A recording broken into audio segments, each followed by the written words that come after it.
जय हिंद साथियों, आप सभी का स्वागत है एक बार फिर से शाक्या जी जीके क्लासेस में।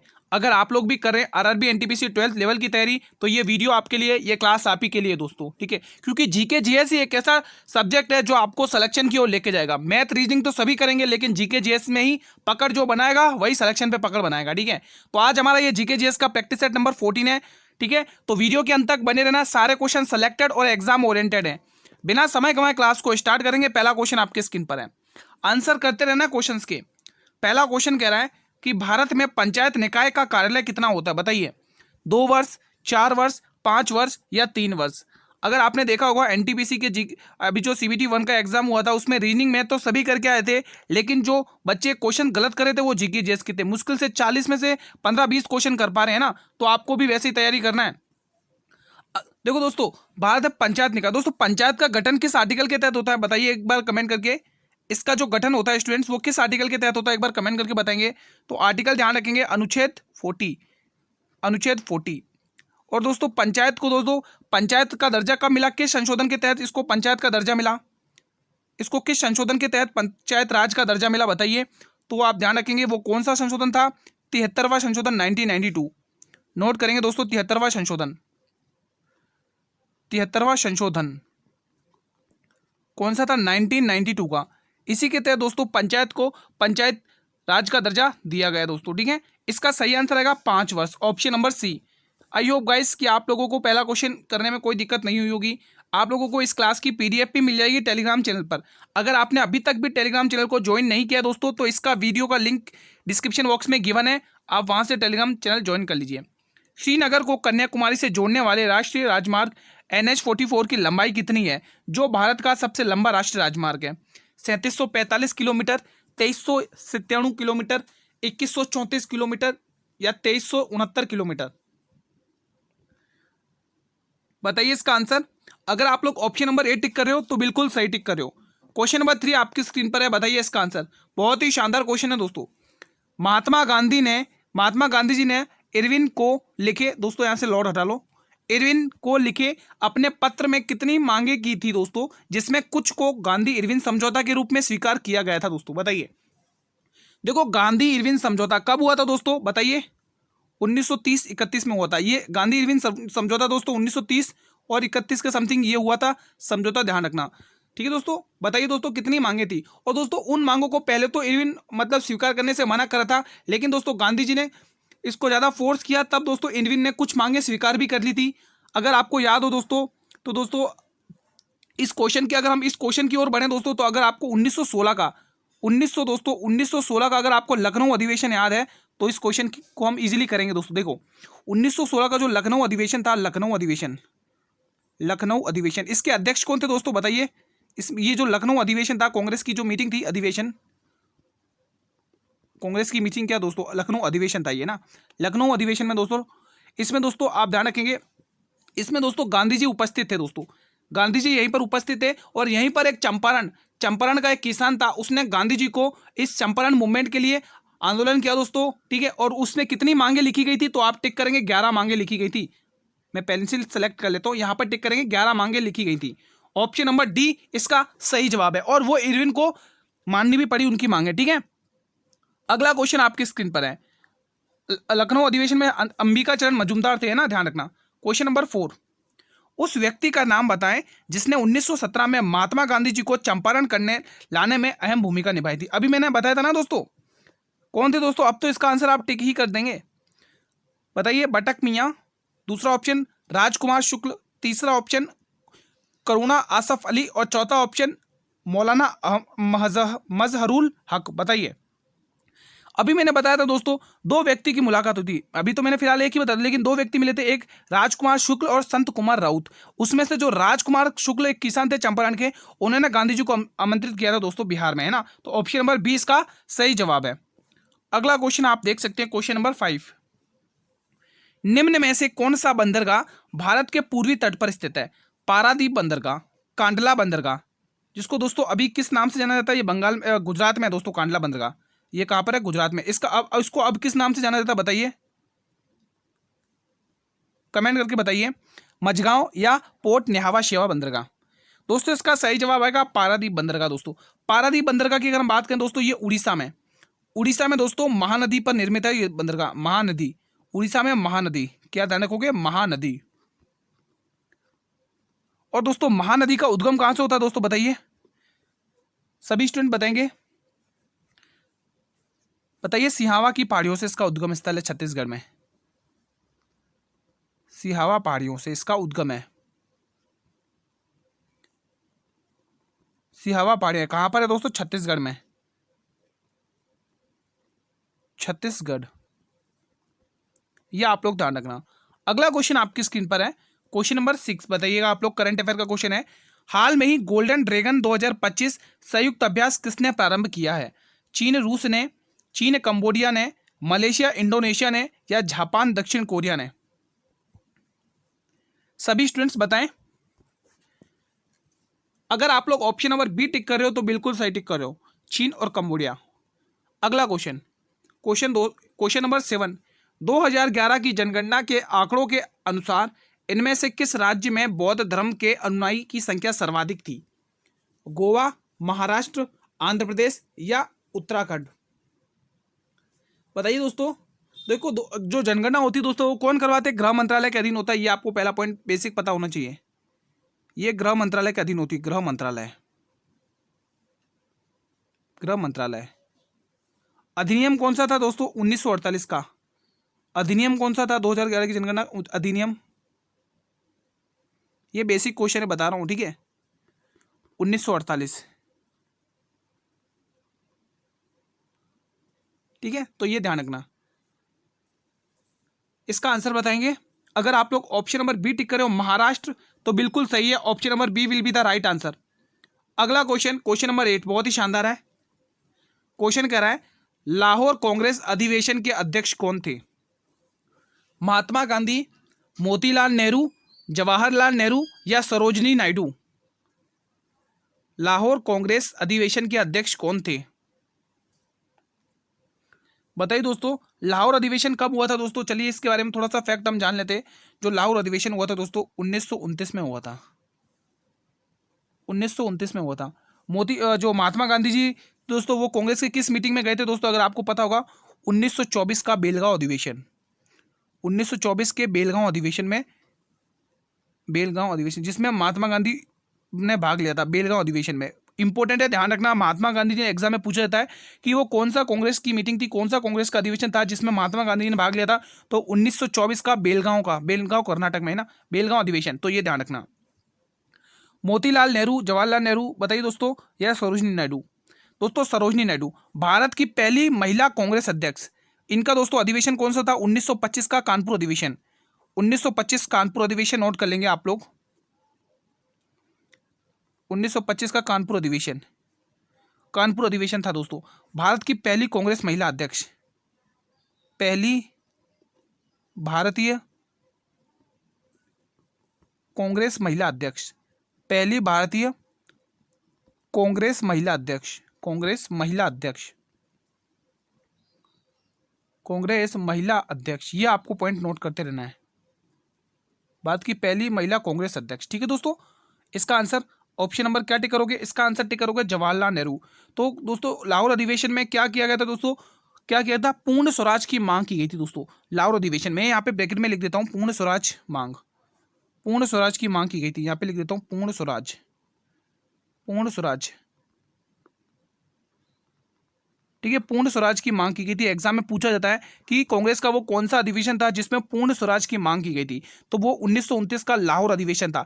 इसके बाद 1930-31 का दोस्तों कराची अधिवेशन, सरदार वल्लभ भाई पटेल इसकी अध्यक्षता करते हैं, ठीक है दोस्तों।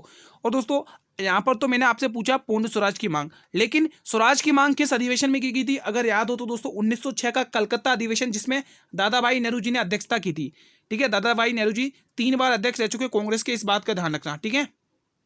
बढ़े हैं फिलहाल अगले प्रश्न की तरफ। चलिए अगला क्वेश्चन देखो दोस्तों। अभी तक आप लोगों ने क्लास को लाइक नहीं किया मेरे वीर, ये आप ही की क्लास है, आप ही का सेशन है, आप ही का चैनल है, तो क्लास को लाइक और शेयर तो कर ही लिया करो दोस्तों। आप लोगों को कहने की तो जरूरत ही ना पड़े दोस्तों, हमारे मोटिवेशन के लिए इतना तो आप कर ही सकते हैं। क्वेश्चन 9 कह रहा है, धूमल लोक नृत्य संबंधित है महाराष्ट्र से, हरियाणा से, हिमाचल प्रदेश से या फिर जम्मू कश्मीर से? कमेंट बॉक्स में आप लोग इसका आंसर बताएंगे स्टूडेंट्स, क्या रहने वाला है इसका आंसर बताइएगा एक बार जल्दी से कमेंट बॉक्स में, सभी स्टूडेंट बताएं। देखो धूमल नृत्य की बात करें दोस्तों, ये जम्मू कश्मीर का है, ऑप्शन नंबर डी। अगर आप लोग डी ऑप्शन को टिक कर रहे हैं तो बिल्कुल सही जा रहे हो। अगला क्वेश्चन देखिएगा आपकी स्क्रीन पर, क्वेश्चन नंबर 10। भारत के राष्ट्रीय समुद्री विज्ञान संस्थान का मुख्यालय कहां पर स्थित है? गोवा में, हैदराबाद में, नई दिल्ली में या कन्याकुमारी में? बताएंगे स्टूडेंट इसका आंसर। देखो दोस्तों, जो हैदराबाद शहर है दोस्तों, ये किसका है? कर्नाटका है कि भुवनेश्वर? तेलंगाना का हैदराबाद शहर है। ये जो हैदराबाद शहर है दोस्तों, ये किस नदी के तट पर है? मूसी नदी के तट पर, मूसी नदी। इसका जो आंसर आएगा गोवा आएगा, ऑप्शन नंबर ए। अगला प्रश्न, क्वेश्चन नंबर 11 आपकी स्क्रीन पर है। भारतीय संविधान का निम्न में से कौन सा अनुच्छेद भारत में संघ और राज्य लोक सेवा आयोग के कर्तव्य और कर्तव्यों कार्यों को निर्धारित करता है? राज्य लोक सेवा आयोग, बताइए दोस्तों,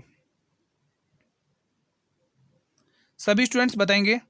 आर्टिकल 320, आर्टिकल 312, आर्टिकल 315 या आर्टिकल 324? साथियों अगर मैं आर्टिकल 312 की बात करूं दोस्तों, राज्य लोक सेवा आयोग, राज्य लोक सेवा आयोग, लोक सेवा आयोग, ये किससे रिलेटेड है? राज्य लोक सेवा आयोग, ठीक है, तो ये ध्यान रखना, राज्य लोक सेवा। और 324 निर्वाचन आयोग, इलेक्शन कमीशन। आप लोग मुझे कमेंट करके बताइए आर्टिकल 315 किससे रिलेटेड है। सभी स्टूडेंट इसका आंसर कमेंट बॉक्स में बताएंगे, ठीक है।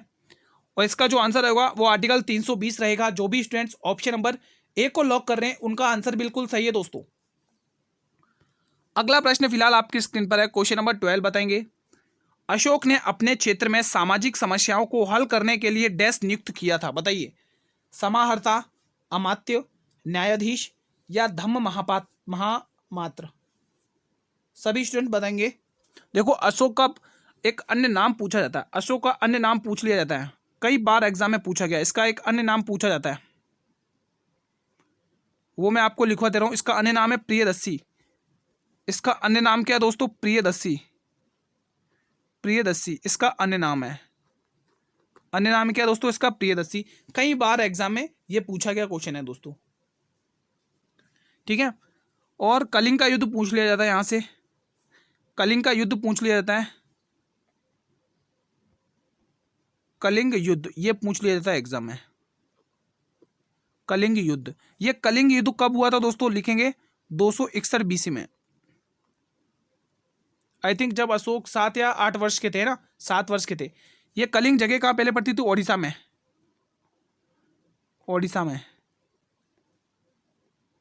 तो ये युद्ध हुआ था दोस्तों, ये किस किस के बीच में हुआ था? एक तरफ तो अशोक थे और दूसरी तरफ कौन थे? राजा पद्मनाथ, इनके मध्य ये युद्ध हुआ था। लेकिन एग्जाम में क्वेश्चन पूछा जाता है अशोक की इस युद्ध से पहले कौन सी नीति थी दोस्तों? तो ध्यान रखेंगे भैरी घोष की नीति। क्या ध्यान रखेंगे? भैरी घोष की नीति दोस्तों, यानी मारकाट की नीति, ठीक है। इस युद्ध के बाद उन्होंने कौन सी नीति अपनाई थी दोस्तों? बताएंगे कमेंट बॉक्स में अगर आपको उसका आंसर आता है तो, ठीक है दोस्तों। और ये युद्ध किस नदी के किनारे लड़ा गया था? दया नदी के किनारे, ध्यान रखना। इस प्रश्न का जो आंसर आएगा वो होगा दोस्तों ऑप्शन नंबर डी, धम्म महापात्र, धम्म महामात्र, ठीक है। धम्म नीति अपनाई थी दोस्तों, ये धम्म यात्रा होती थी पहले। क्वेश्चन नंबर 13 आपके स्क्रीन पर है। जैसे क्वेश्चन कह रहा है कुचिपुड़ी शास्त्रीय नृत्य किस प्रकार के संगीत से संबंधित है? बताइए कमेंट बॉक्स में। चैती, कजर, कर्नाटक संगीत या हिंदुस्तान संगीत? बताइए इसका आंसर। सभी स्टूडेंट्स बताएं। देखो हमें पूछा है कुचिपुड़ी शास्त्र ने। देखो कुचिपुड़ी, सबसे पहले दोस्तों ये कुचिपुड़ी कहाँ का फेमस है ये आपको पता होना चाहिए। ये आंध्र प्रदेश का है। देखो ये तो सभी को कॉमन है, सभी को पता होगा। आंध्र प्रदेश, कुचिपुड़ी आंध्र प्रदेश का है। इसका जो आंसर होगा दोस्तों वो कर्नाटक संगीत होगा। क्या होगा? कर्नाटक संगीत। अब चलिए देख लेते हैं किन किन शास्त्र नृत्य में कर्नाटक संगीत है, किन में सोपना है, किस में हिंदुस्तान संगीत है, वो सब देखेंगे, ठीक है। तो सबसे पहला पॉइंट कथक, इसमें क्या है दोस्तों? हिंदुस्तान संगीत है। और कथक दोस्तों किस स्टेट का क्लासिकल डांस है दोस्तों? किस स्टेट का शास्त्र नृत्य है? यूपी का शास्त्र नृत्य है। अब ओडिसी, ओडिशा संगीत है इसमें, कौन सी है दोस्तों, ओडिसी संगीत है। लेकिन ये किसका फेमस है, ओडिशा का, स्टेट का, ओडिशा का, ये याद हो जाएगा, ओडिसी से ओडिशा, ठीक है। वहीं अगर हम बात करें सत्रिया, इसमें कौन सा संगीत देखने को मिलता है, इसमें बोरगीत संगीत देखने को मिलता है, ठीक है। तो इसमें आप देख सकते हैं, इसमें ये कहाँ का फेमस है दोस्तों, सत्रिया, सत्रिया असम का है दोस्तों, असम का नया है दोस्तों, ध्यान रखना। इसके फाउंडर श्रीमद शंकर देव हैं, 2000 साल पुराना ये है दोस्तों, ठीक है। अब देख सकते हैं जैसे कथकली, कथकली का इसमें कौन सा संगीत है, वेरी इंपॉर्टेंट है, सोपना संगीत, एग्जाम में पूछा जाता है, ध्यान रखना। कथकली में सोपना संगीत है, सत्रिया में बोरगीत संगीत है, ओडिसी में ओडिसी संगीत है, कथक में हिंदुस्तानी संगीत है। और दोस्तों कथक कहाँ का फेमस है दोस्तों, तो नोट करेंगे केरल का। केरल एक ऐसा स्टेट है जिसके 2 क्लासिकल डांस हैं, एक तो आपको ध्यान रखना कथकली और दूसरा मोहिनी अट्टम। चलिए और देख लेते हैं कुचिपुड़ी, ये कहाँ का है दोस्तों, कर्नाटक संगीत है। इसमें मैं आपको बता चुका हूँ कहाँ का फेमस है। इसमें क्या देखने को मिलता है, हमेशा कर्नाटक संगीत देखने को मिलता है, रट लेना इसको। मणिपुरी मणिपुर का, जिसमें शास्त्रीय नट संगीत देखने को मिलता है। मोहिनी अट्टम कहाँ का, केरल का, केरल का लिख देता हूँ यहाँ पे, केरल का। मैंने अभी बताया था ना 2 स्टेट, केरल एक ऐसा स्टेट है जिसके 2 क्लासिकल डांस हैं, एक तो मोहिनी अट्टम और दूसरा आपको ध्यान रखना कथक, कथक क्या सॉरी मोहिनी अट्टम और कथकली, इसमें कर्नाटक संगीत देखने को मिलता है। भरतनाट्यम में क्या है दोस्तों, कर्नाटक संगीत है। और भरतनाट्यम कहाँ का फेमस है दोस्तों, तमिलनाडु का, नोट करेंगे तमिलनाडु, तमिलनाडु, ये कहाँ का फेमस है स्टूडेंट, तमिलनाडु का ये फेमस है, ये आप लोगों को ध्यान में रखना है। चलिए फिलहाल बढ़ेंगे हमारे अगले प्रश्न की तरफ। क्वेश्चन नंबर 14 देखिएगा आप लोग। यदि किसी व्यक्ति की रक्त वाहिकाओं की त्रिज्या कम हो जाए तो उसका रक्त दाब क्या होगा, बढ़ेगा, घटेगा, उतना ही रहेगा, या पुरुषों में बढ़ेगा या महिलाओं में घटेगी, पुरुषों में बढ़ेगी या महिलाओं में घटेगी, बताइए आंसर कमेंट बॉक्स में। सभी स्टूडेंट इसका आंसर कमेंट बॉक्स में देंगे। और अभी तक जिस भी स्टूडेंट ने क्लास को लाइक नहीं किया, लाइक कर लो भाई। चैनल को सब्सक्राइब नहीं किया, सब्सक्राइब कर लेना। सेशन नहीं किया शेयर, तो सेशन को भी शेयर कर लेना। सही आंसर ये बढ़ेगा दोस्तों। क्या होगा, इसकी जो त्रिज्या कम नहीं होगी तो उसका रक्तदाब क्या होगा, बढ़ेगा दोस्तों। क्या होगा, बढ़ेगा। अगला प्रश्न, क्वेश्चन 15 आपके स्क्रीन पर है। भारत का मान्यवादी कब तक अपने पद पर धारण करता है, कब तक अपने पद तक बना रहेगा, 2 वर्ष तक, 5 वर्ष तक, राष्ट्रपति के प्रसाद पर्यंत या प्रधानमंत्री के प्रसाद पर्यंत। कमेंट बॉक्स में बताएंगे अगर आपको इसका आंसर आता है। सभी स्टूडेंट्स बताएंगे। देखो आपके एग्जाम के मात्र और मात्र 15 दिन बचे हुए। अब इन 15 दिन में आपको अच्छे से रिवीजन करना है, डेली क्लास अटेंड करना है, एक भी दिन क्लास को मिस नहीं करना है। आप लोग क्या करते हो, एक दिन क्लास देखते हो, दूसरे दिन गायब हो जाते हो, ऐसे काम नहीं चलेगा। जो सिलेक्शन ले रहा है जिस स्टूडेंट को, वो कंटिन्यू क्लास वॉच करेगा और कंटिन्यू अपना रिवीजन करता रहेगा। आंसर अगर आप लोग ऑप्शन नंबर सी टिक कर रहे हो तो बिल्कुल सही टिक करो। आर्टिकल पूछ ले दोस्तों तो आर्टिकल 76 टिक करना है, मान्यवादी 76, अनुच्छेद 76 ध्यान रखना, एग्जाम के लिए अति महत्वपूर्ण इंपॉर्टेंट आर्टिकल है दोस्तों। ये इस पे मैं स्टार लगा देता हूँ, इंपॉर्टेंट आर्टिकल है, ध्यान रखना इस बात का। फिलहाल अगला क्वेश्चन 16, निम्न में से कौन सा स्थान जैन धर्म से संबंधित नहीं है, ध्यान से पढ़ना, उसने बोला नहीं है। कुशीनगर, पार्श्वनाथ, दिलवाड़ा या श्रवण बेलगोला। देखो दिलवाड़ा में जैन को मंदिर है, श्रवण बेलगोला कर्नाटक, ये भी जैनों को, यहाँ पर दोस्तों श्रवण बेलगोला कर्नाटक, यहाँ पर दोस्तों चंद्रगिरी की पहाड़ियाँ थी आई थिंक, है ना। यहाँ पर दोस्तों जो चंद्रगुप्त मौर्य थे ना, उन्होंने दोस्तों यहाँ पर सलेखना व्रत करके अपने प्राण त्यागे थे, श्रवण बेलगोला कर्नाटक में। तो ये ध्यान रखना। इसका जो आंसर होगा वो कुशीनगर होगा। क्यों होगा, क्योंकि यही सबसे अलग है, बाकी ये तीनों का संबंध जैन धर्म से। ऐसा एनालॉगी में क्वेश्चन भी पूछा जा सकता है रीजनिंग में। देखो कुशीनगर यूपी, अगर आपने ध्यान देखा होगा दोस्तों, ये वो एक स्थान है जहां पर गौतम बुद्ध को मोक्ष की प्राप्ति हुई थी। गौतम बुद्ध से संबंधित है, गौतम बुद्ध, यहां पर गौतम बुद्ध को मोक्ष की प्राप्ति हुई थी, ये ध्यान रखना, मोक्ष की प्राप्ति, ठीक है, ये आपको ध्यान रखना है। और दोस्तों इस घटना को बौद्ध धर्म में क्या कहा गया दोस्तों, बताइए अगर आपको पता है तो। महापरिनिर्वाण, टिक करेंगे, महापरिनिर्वाण, ये आप लोग टिक करेंगे, ठीक है दोस्तों। ऑप्शन नंबर ए सही जवाब है। अगला प्रश्न देखेंगे आप लोग स्क्रीन पर, क्वेश्चन 17, राजा सिंह विष्णु डैश के वंश के शासक थे, किस वंश के शासक थे, चोल, पाल, चालुक्य या पल्लव। इसका तो इजी आंसर है, कोई दिक्कत की बात नहीं है, ये पल्लव वंश के संस्थापक थे सिंह विष्णु। अगला क्वेश्चन आपके स्क्रीन पर है, क्वेश्चन नंबर 18 बताएंगे आप लोग। वो कौन सी ऐसी नहर है जो प्रशांत महासागर को अटलांटिक महासागर से जोड़ती है, कील नहर, स्वेज नहर, कोरित नहर या फिर पनामा नहर। देखो अगर आपको इसका आंसर आता है तो सीधा कमेंट बॉक्स में बताना इसका आंसर। बताइए सभी स्टूडेंट्स, वो कौन सी नहर है? वो है पनामा नहर। कौन सी नहर है? पनामा नहर। आइए इनके बारे में भी थोड़ा सा हम जान लेते हैं, बहुत ही इंपॉर्टेंट है दोस्तों एग्जाम के लिए। पहला पॉइंट, स्वेज नहर। स्वेज नहर की बात करें दोस्तों, लाल सागर को भूमध्य सागर से जोड़ती है। बहुत ही इंपॉर्टेंट है दोस्तों, ये नहरें अच्छे से याद कर लेना, एग्जाम में ये पूछी जाती है। मैं डबल स्टार लगा के कर रहा हूँ, टिक इनको, स्पेशली इनको बॉक्स में भी अंडरलाइन कर रहा हूँ दोस्तों। इससे पहले मैं दूसरी नहर पढ़ूँ उससे पहले मैं बता देता हूँ, अगर आप इसकी जो पीडीएफ मिलेगी ना मेरे वीरों, वो टेलीग्राम चैनल पर मिलेगी।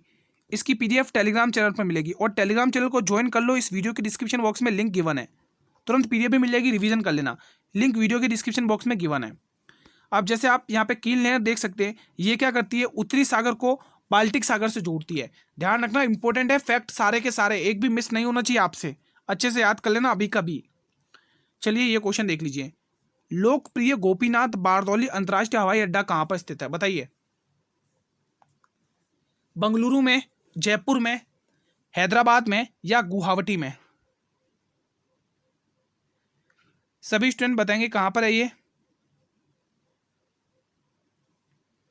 लोकप्रिय गोपीनाथ बारदौली अंतर्राष्ट्रीय हवाई अड्डा कहां पर है दोस्तों? सभी स्टूडेंट बताएंगे। तो ये कहां है? गुवाहाटी में। गुवाहाटी कहां? असम में। हैदराबाद तेलंगाना, तेलंगाना की कैपिटल है। असम की दिसपुर है। जयपुर में, जयपुर दोस्तों राजस्थान की कैपिटल है।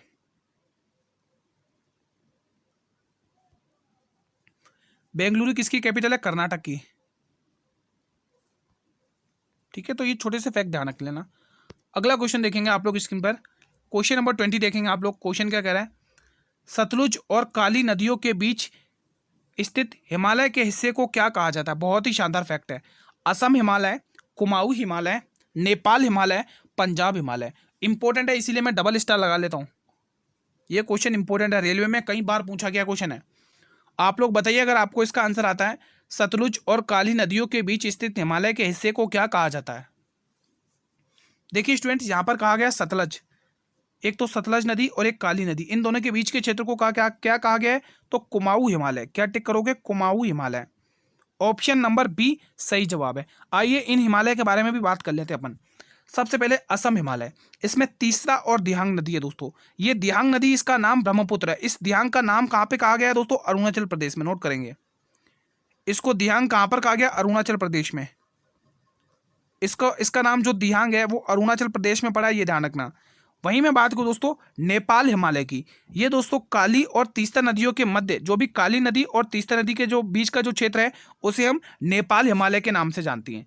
अगर हम बात करें पंजाब हिमालय, इसमें दोस्तों सिंधु और सतलज नदी के क्षेत्र को, बीच के जो क्षेत्र होता है उसे हम क्या कहते हैं? पंजाब हिमालय।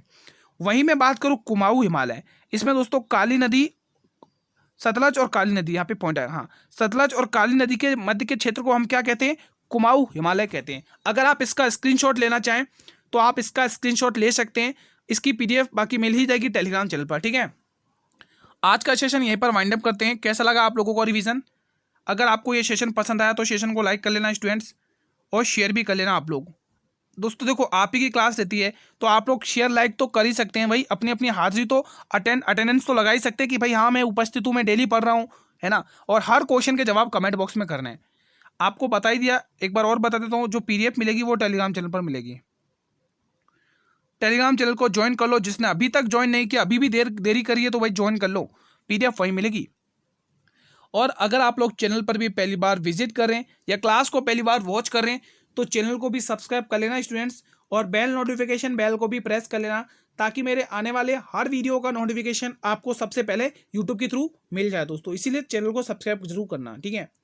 और दोस्तों मैं अगर आपको बता देता हूँ, जो भी स्टूडेंट नए विजिट कर रहे हैं चैनल पर, पहली बार क्लास को देख रहे हैं, तो उनको एक बार तो मैं पहले से बता देता हूँ दोस्तों, इसकी ये जो क्लासेस चलती है ना आप लोगों के लिए, एनटीपीसी अंडर ग्रेजुएट की जो भी तैयारी कर रहे हैं उनके लिए मैं टाइम बता देता हूँ, जो भी नए विजिट करें। मॉर्निंग में 10 बजे मैथ की क्लास चलती है, बिल्कुल एग्जाम ओरिएंटेड, जैसे क्वेश्चन एग्जाम में पूछे जाएंगे। अगर आप वो प्रैक्टिस सेट भी लगाकर चले जाते हैं ना दोस्तों, तो आप एग्जाम में निश्चिंत रहिए, मैथ के अच्छा स्कोर करके आओगे, अगर आप लोगों ने वो प्रैक्टिस सेट लगा लिए। और वो प्रैक्टिस सेट कहाँ मिलेंगे? बिल्कुल हमारे चैनल पर ही मिलेंगे दोस्तों। आप चैनल पर विजिट करिए, वहां पर प्लेलिस्ट बनी हुई है, जीके जीएस की भी प्लेलिस्ट बनी हुई है और मैथ की भी प्लेलिस्ट बनी हुई है। आप उस फ्री कंटेंट का फायदा उठाइए, एग्जाम में जरूर बेनिफिट मिलेगा, ये मैं गारंटी के साथ कह रहा हूं दोस्तों, ठीक है। और कोई डाउट है इस क्लास में, कोई क्वेश्चन से रिलेटेड? अगर डाउट हो तो कमेंट जरूर करना। कल मिलते हैं इसी टाइम पर, तब तक स्टूडेंट जय हिंद, जय भारत, वंदे मातरम।